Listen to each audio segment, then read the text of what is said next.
दिनै क'क्राझार जिल्ला दुलाराय बर' फरायसा आफादनि दैदेननायावहाय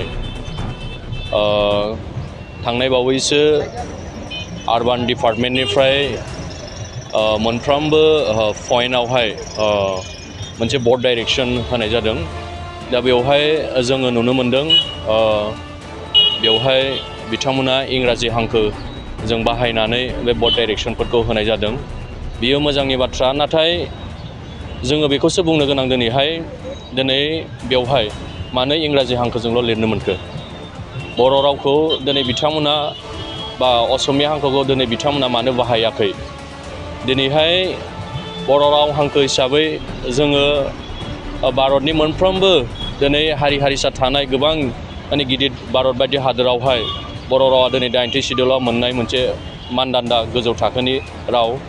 लोगोसे आसामनि दिनै बियो अफिशियेल लेंगुवेज हिसाबै दिनैहाय लोगोआरि राव हिसाबै दिनै आसामाव गनायथि मोननाय। लोगोसे जोंनि बिटिआरआवहाय गिबि राव हिसाबै बा अफिशियेल लेंगुवेज हिसाबै दिनै बाहायनायनि जे मोन्थाय बेखौ जों दिनै मोननो हाबाय।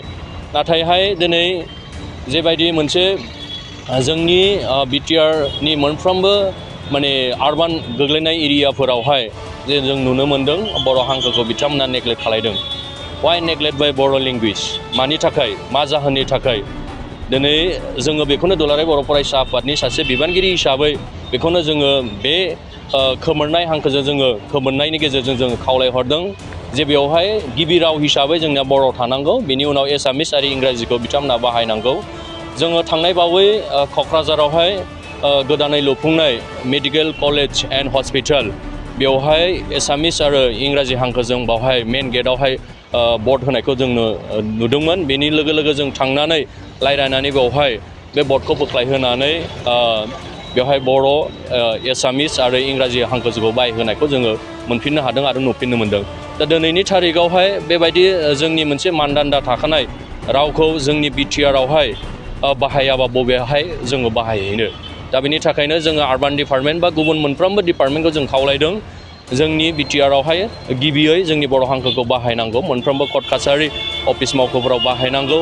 आरो आङो रिकुवेस्ट खालामनो नागिरदों मोनफ्रोमबो जोंनि जे गला दखानदार जायफोर बिजनेसमेन बिथांमोनखौबो खावलायनो सानदों, मोनफ्रोमबो अफिसनि सरकारि बिफानारिखौ जोङो खावलायनो सानदों बिथांमोना गिबियै बर' हांखोखौ बाहायनांगौ। बिनि उनावहाय गाव गावनि जे लेंगुवेज एसामिसानो जा इंराजियानो जा हिन्दीयानो जा बेखौ बिथांमोनखौ बाहायनो थाखाय जोङो फैबाय थानाय समाव बैसाग दाननि जे बोसोर गोदान बेवहाय बिथांमोनखौ गासैखौबो जों आपिल खालामदों, रिकुवेस्ट खालामदों बिथांमोना बर' हांखोखौ जों लिरनाय साइन बर्ड बायदि बायदिफोरखौ बाहायो। दा दिनैनि जे हाबाफारिनि गेजेरजों जोङो गभर्नमेन्ट आरो आसाम गभर्नमेन्ट आरो बिटिआर गभर्नमेन्टखौ जोङो बेखौनो रिकुवेस्ट खालामदों जोंनि जे बर' हांखो राव बेखौ मोनफ्रोमबो सरकारि मावख' बा बर्डआनो जा डाइरेक्सनानो जा गुबुन गुबुन बिथिङानो जा बेखौ बाहायनांगौ होननानै जोङो दाबि देखायदों। बे हाबाफारिनि गेजेरजों जों दिनै बिदिन्थि होदों। नंगौ जोङो बैसाग दाननि बैसागुनि 1 खालारनिफ्राय जोङो बिनि एगेन्स्टै जोङो सरकारनि एगेन्स्टै जोङो जे मावनांगौ बेखौ जोङो थिरांथा लागोन आरो बेखिनि समसिम जोङो बिथांमोनखौहाय टाइम होदों। जिहेथु बिथांमोना जोंनि जे बिटिआर ओनसोलावहाय बिटिआरआव जिहेतु बर' हांखोआ गिबि अफिसियेल लेंगुवेज हिसाबै बाहायनांगौ बे मोन्थाय दङ हिसाबै बिथांमोना बाहायनांगौ आरो बेखिनि सम जों बिथांमोननो होबाय। बैसागनि 1 दाननिफ्राय बिथांमोना गासैबो सरकारियानो जा गुबुन गुबुन बिथिङानो जा बिथांमोना बर' हांखोखौ बाहायनांगौ होननानै जोङो बुङो।